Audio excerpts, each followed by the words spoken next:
9 gunshots, that's all it took. 9 bullets fired into the body of a 15-year-old boy on a Thursday night in Mexico City, and within months, that same boy, the one left bleeding out on the pavement next to his motorcycle, would become one of the internet's most bizarre viral sensations. His name was Christopher Adrian, but nobody called him that. On the streets of the Coyotes neighborhood, in police reports, and eventually across millions of screens worldwide, he was known by a different name, El Cachetes, the chubby cheeks kid. But here's what makes this story truly disturbing. It's not just about how a teenage criminal met his violent end. It's about what happened after. It's about how the internet took the image of a murdered child and transformed him into a meme, a punchline, a patron saint of betrayal. And the question we need to ask ourselves is this: when we laugh at these images, when we share these jokes, are we commenting on violence or are we participating in something darker? Stay with me, because this story goes places you won't expect. Let me take you to a place that most tourists will never see. Coatepec rises along the northern edge of Mexico City like a concrete wave frozen mid-crash against the mountainside. From a distance at night, it looks almost beautiful. Thousands of tiny lights scattered across the slopes like fallen stars. But get closer, and those lights tell a different story. They illuminate narrow streets that twist upward through neighborhoods where the rules are written by people who don't answer to any government. The Gustavo Adolfo Madero borough, where Coatepec is located, has appeared in police reports for years as what authorities call a red zone. Frequent homicides, gang disputes over territory, control of taxi routes, street vendors, and most importantly, the drug trade. Within this territory lies Coyotes, a working-class neighborhood where brick houses stack against each other along streets barely wide enough for a single car. Streets like Avenida del Trabajo, streets like Calle Pantera, the exact intersection where Christopher's story would come to its bloody end. For the residents of Coyotes, certain realities have become part of daily life. The corner where you can't set up a food stand without permission. The young men on motorcycles who collect protection fees from local businesses. The police patrols that somehow never seem to climb to the highest streets. And operating at the center of this ecosystem, a local gang known as Los Escamos, sometimes called Los Escamosos. They weren't a massive cartel with national reach.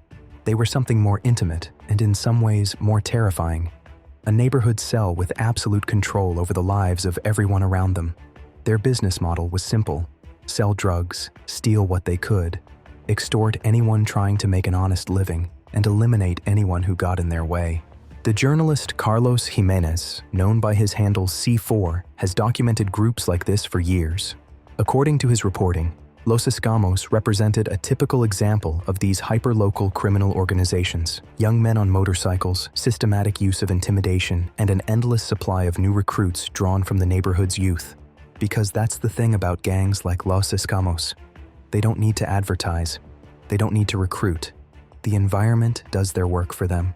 When you grow up in a neighborhood where legitimate opportunities are scarce, where the guys with money and respect are the ones carrying guns, where joining a gang means belonging to something, the path of least resistance leads straight into their arms. And for the youngest recruits, there's an additional advantage that the gang leaders understand perfectly well. Under Mexican law, minors face different consequences than adults. A 14-year-old caught selling drugs might spend a few hours at the prosecutor's office. An adult doing the same thing risks years in prison. This is the world that shaped Christopher Adrian. This is where he learned what success looked like and how to achieve it. And this is where he would eventually learn what happens when you break the unwritten rules. Christopher was born into Coyotes and, according to available records, never really left it. The neighborhood was his entire universe, his school, his playground, and eventually his workplace. The nickname El Cachetes came from his round, chubby cheeks, the kind of baby-faced feature that might seem endearing on any other teenager. But in police reports and news coverage, that innocent nickname took on a different weight. It became shorthand for something else entirely. The youngest member of Los Escamos, the kid who did jobs for the adults. Some reports also referred to him as El Mas Moco, essentially the snot-nosed kid. A reminder that even among criminals, he was seen as the baby of the group, the little one still learning the trade. But Christopher had other ideas about his identity. He didn't want to be El Cachetes or El Mas Moco. He wanted to be something grander, something that matched the mythology he'd absorbed from movies and music. He wanted to be Christopher Montana, a deliberate homage to Tony Montana, the fictional drug lord from Scarface. Think about that for a moment.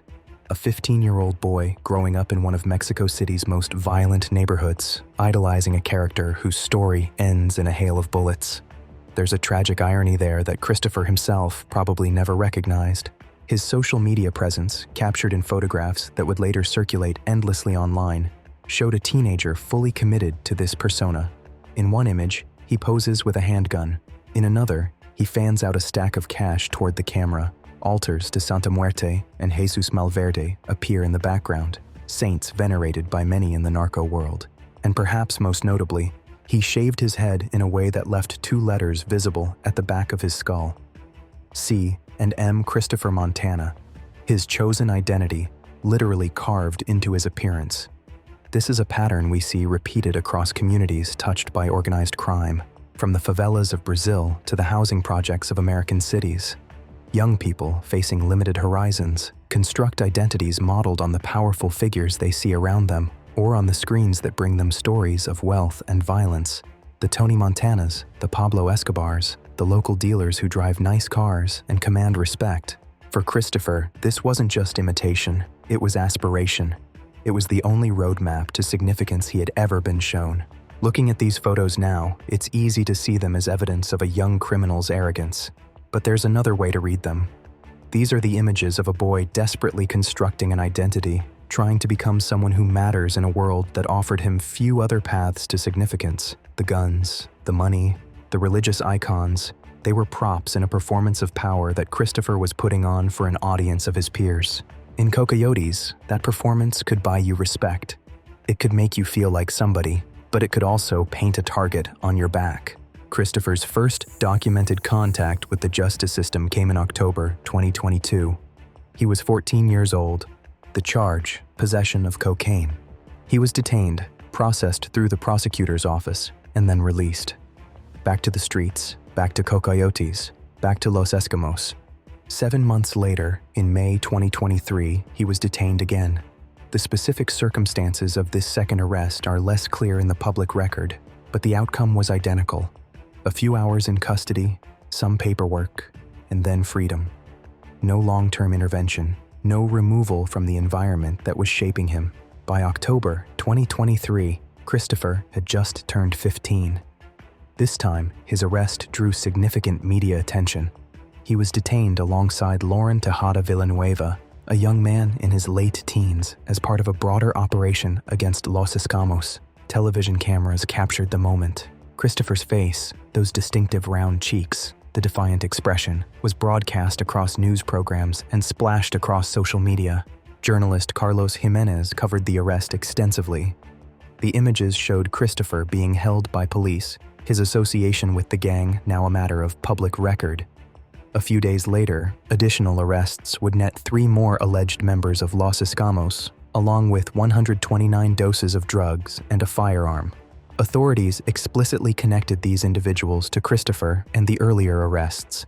3 detentions in just over a year. Drugs, gang activity, a documented pattern of criminal involvement. And yet, each time, the result was the same. Christopher walked free.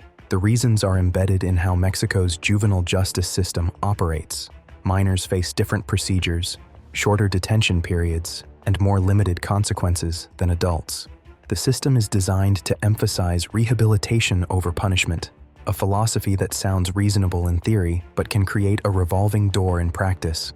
For Christopher, that revolving door spun 3 times, and each time it deposited him right back where he started, in the streets of Cocoyotes, under the wing of Los Escamos, one step deeper into a life that was accelerating toward its inevitable conclusion.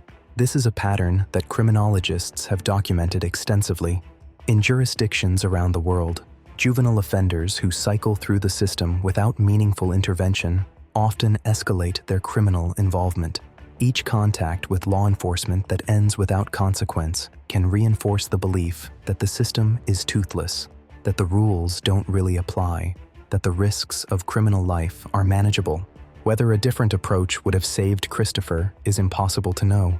Perhaps earlier intervention, removal from the neighborhood, placement in a structured program. Perhaps something would have bent the arc of his story in a different direction. Or perhaps he was already too deep, too committed to the identity he had constructed, too embedded in the only community that had ever claimed him. What we can say with certainty is that whatever opportunity existed to intervene was missed. 3 times. Missed. The police knew him by sight. The journalists who covered crime in Gustavo Adolfo Madero recognized his face. He wasn't some anonymous statistic. He was a known quantity, a repeat offender still young enough to avoid serious consequences. And perhaps that knowledge, the sense that he could act without facing real repercussions, contributed to what happened next. The conflict that would end Christopher's life began with something seemingly trivial, a stolen motorcycle. According to multiple journalistic accounts, Christopher and a companion had stolen a motorcycle together, but afterward, a dispute erupted over who would keep it. Christopher apparently wanted the bike for himself. Now, in the world of Los Escamos, this wasn't just a disagreement between friends. It was a violation of code. What's stolen together belongs to the group. Taking something for yourself that was meant to be shared isn't just greedy, it's a form of betrayal. The motorcycle itself was more than transportation. In neighborhoods like Cacayotes, a bike represents mobility, status, and utility for criminal operations. It was a valuable asset, and Christopher's attempt to claim it as his own created fractures in relationships that had previously held together. What followed is harder to track precisely. These disputes don't leave paper trails, but the general contours are clear from press reports. Christopher's friendship with his accomplice deteriorated. Word spread through the neighborhood that he had tried to cheat his own people, and among some members of the gang and their associates, a decision was made. Christopher had crossed a line, and in Cacayotes, crossing lines has consequences. In the days before November 23rd, rumors circulated that people were looking for him. Whether Christopher knew the danger he was in, whether he tried to flee or make amends, isn't part of the public record. What we know is that on that Thursday night, his past caught up with him. It was around 10 p.m. when the shots rang out at the intersection of Calle Pantera and Avenida del Trabajo. According to police reports, Christopher was riding his Suzuki motorcycle, blue, the same color as the night sky above him, when another motorcycle, black, carrying 2 figures dressed in dark clothing, pulled alongside. There was no warning, no confrontation, just the sudden thunder of gunfire. 9 shots. Christopher's motorcycle collapsed onto the pavement, and he fell with it, landing face down on the asphalt. The black motorcycle sped away into the darkness of the neighborhood's winding streets. When the first patrol units arrived, guided by the C2 Norte surveillance system, they found exactly what the emergency calls had described: a teenage boy lying motionless next to an overturned motorcycle. Shell casings glinted under their flashlights. The scene had the terrible stillness that only death can bring. Paramedics from the city's emergency medical squad confirmed what the officers already suspected. Christopher was gone. The 9 bullets had done their work with brutal efficiency. As forensic teams began documenting the scene, they noted the details that would help identify the victim. The clothing consistent with someone who moved in gang circles, and at the back of his shaved head, visible under the harsh illumination of camera flashes, the letters C and M still legible, a final signature on a life-cut short. The investigation moved quickly, perhaps because in neighborhoods like Cacayotes, violence of this kind follows predictable patterns. Surveillance footage from the C2 Norte cameras captured the black motorcycle fleeing the scene. And then, a crucial break. A family member of Christopher's pointed police toward a specific location between Calle Piñar and Avenida del Trabajo in the nearby Aguetes neighborhood. When officers arrived, they found a group of men handling what appeared to be marijuana. A search turned up a handgun, a loaded magazine with 5 cartridges, and 33 individual packets of the drug. The speed of the arrest was notable. In a city where many homicides go unsolved, where witnesses stay silent out of fear and evidence disappears into the chaos of urban violence, this case seemed to resolve itself almost immediately. Perhaps it was simply that, in a neighborhood where everyone knows everyone's business, some secrets are harder to keep than others. 5 men were detained: Oscar Quiroz Rodriguez, 44, Santiago Tapia Dominguez, 50, José Eduardo Quiroz Rodriguez, 20, José Miguel Silva Arellano, also 20, and Arturo Garcia Ferrer, 44.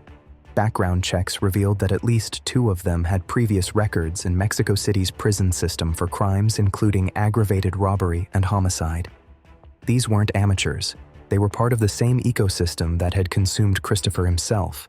All 5 were presented to prosecutors as suspects in the murder of El Cachetes. And here's where the public record grows murky. Press coverage extensively documented the arrests, the evidence, and the charges. But follow-up reporting on whether all 5 were ultimately convicted specifically for Christopher's murder is harder to find. The case entered the judicial system and, like so many cases in overburdened courts, faded from the headlines. What remains in the public consciousness isn't the justice that may or may not have been served. It's what happened next, the strange afterlife that awaited Christopher in a realm he never could have anticipated. For a while, the story of El Cachetes was just another entry in the grim ledger of Mexico City's violence. A teenage gang member killed by his own associates over a stolen motorcycle. Not the kind of story that escapes the crime beat pages. Then, nearly 2 years later, something changed. The photographs began circulating again, not in news reports, but in memes, on TikTok, on Twitter or X, on Facebook, in WhatsApp groups. Christopher's face, the round cheeks, the defiant expression captured in those arrest photos, was being repurposed for comedy. Users created images showing Christopher alongside politicians and celebrities using AI to generate impossible scenarios. They gave him new nicknames, Licenciado Cachetes, roughly Attorney Cheeks, or San Mejias. Saint Cheeks, the patron saint of those who betray their friends. The humor, such as it was, centered on the story of his death. The joke was simple and endlessly repeatable. This is what happens when you try to cheat your own crew. Christopher became a cautionary tale dressed up as comedy, a symbol of betrayal and its consequences, stripped of any context that might complicate the punchline. Meme templates emerged where his image could be inserted to represent anyone who had backstabbed friends, stolen from associates, or gotten too greedy. The specific circumstances of his life, the poverty, the lack of alternatives, the 3 arrests that never led to intervention, disappeared. What remained was a caricature, the chubby-cheeked kid who screwed over his friends and paid the ultimate price. Some commentators noted the troubling implications. Media outlets that covered the phenomenon pointed out that Christopher was, whatever else he might have been, a minor, a 15-year-old boy. The memes weren't mocking a hardened adult criminal. They were laughing at a child who had been shot 9 times. But these observations did little to slow the viral spread. If anything, they may have amplified it. The internet has a particular appetite for transgressive humor, for jokes that cross lines of taste and decency. A murdered teenager turned meme saint? That was exactly the kind of dark absurdity that thrives in online spaces. And so Christopher Adrian, who in life had tried so hard to cultivate an image as Christopher Montana, the neighborhood's little Tony Scarface, achieved a posthumous fame he never sought. He became famous not for his crimes, not for his death, but for being laughable. The mechanics of this transformation deserve attention. How does a person, a real person, with a real history and a real death, become reduced to a format, a template, a recurring element in the endless stream of internet content? Part of it is the nature of the story itself. The narrative of betrayal punished is ancient, archetypal, satisfying in a primal way. From Greek tragedy to modern cinema, we're drawn to stories where characters who violate social codes face consequences. Christopher's story, reduced to its simplest version, kid betrays gang, gang kills kid, fits neatly into that template. Part of it is the photographs themselves. Those arrest images, with Christopher's defiant expression and distinctive features, provided perfect raw material for mimetic reproduction. A face easily recognizable, easily modified, easily inserted into new contexts. And part of it is simply the logic of internet culture, which is forever hungry for new content, new jokes, new variations on familiar themes. The machinery of virality doesn't ask about the humanity of the people it consumes. It asks only, is this shareable? Is this funny? Will this generate engagement? Christopher, reduced to Saint Cheeks, answered yes to all 3 questions. And so the machinery did what it does. There's a question that hovers over this entire story, one that has no easy answer. What are we actually doing when we turn a murdered child into a punchline? One perspective, and it's the one that animates many of the memes, says that Christopher was a criminal who got what was coming to him. He chose the life. He posed with guns and money. He associated with violent people and engaged in violent acts. The mockery, from this view, is a form of rough justice, a way of saying that choices have consequences and some people don't deserve our sympathy. But there's another perspective, and it's harder to dismiss than it might initially seem. Christopher was born into Cocoyotes. He didn't choose the neighborhood where gangs like Los Escamos recruit children. He didn't choose a life where the most visible models of success were drug dealers and extortionists. He didn't choose a juvenile justice system that detained him 3 times and released him 3 times without ever addressing the circumstances that kept pulling him back. At 15, how much of anyone's life is truly the result of free choice? How much is the product of environment, of limited options, of a desperate search for belonging and identity? The Christopher who posed with guns and altars wasn't performing for some abstract audience. He was performing for his peers, for the only community he knew, using the only script that community had taught him. Christopher Montana wasn't the delusion of a budding criminal mastermind. It was the fantasy of a kid trying to matter in a world that had given him very few tools with which to build a self. None of this excuses his actions. The people he helped victimize through drug sales, theft, and extortion were real people with real suffering. Criminal behavior harms real communities, and the romantic mythology of the outlaw obscures that harm. But there's a difference between refusing to romanticize someone and actively participating in their posthumous humiliation. The memes don't engage with the complexity of Christopher's story. They don't ask questions about what creates teenage gang members or what might prevent others from following the same path. They just point and laugh at a dead child. And when we share those memes, when we add our laughter to the chorus, we become part of something. We contribute to a culture that can look at a murdered 15-year-old and see only material for jokes. We normalize the dehumanization that makes it possible to view some lives as worthy of mockery even after their violent ends. This isn't just about Christopher. It's about the broader phenomenon of turning tragedy into content, of processing real human suffering through the filter of irony and detachment. We've seen it before. The internet has a long history of transforming the dead into entertainment, from the morbid fascination with true crime to the memes that emerge from every public tragedy. There's something in our digital culture that resists mourning, that reaches for the joke even when the subject matter is grim. Maybe it's a coping mechanism. Maybe it's a form of desensitization born from exposure to endless streams of violence and death. Maybe it's just the logic of a medium where engagement metrics trump all other considerations. Whatever the cause, the effect is clear. We've become comfortable laughing at things that probably shouldn't be funny. And each time we do, we move the line a little further, expanding the territory of acceptable targets for ridicule. Christopher Adrian, dead at 15, is now part of that territory. And that says something about who we've become.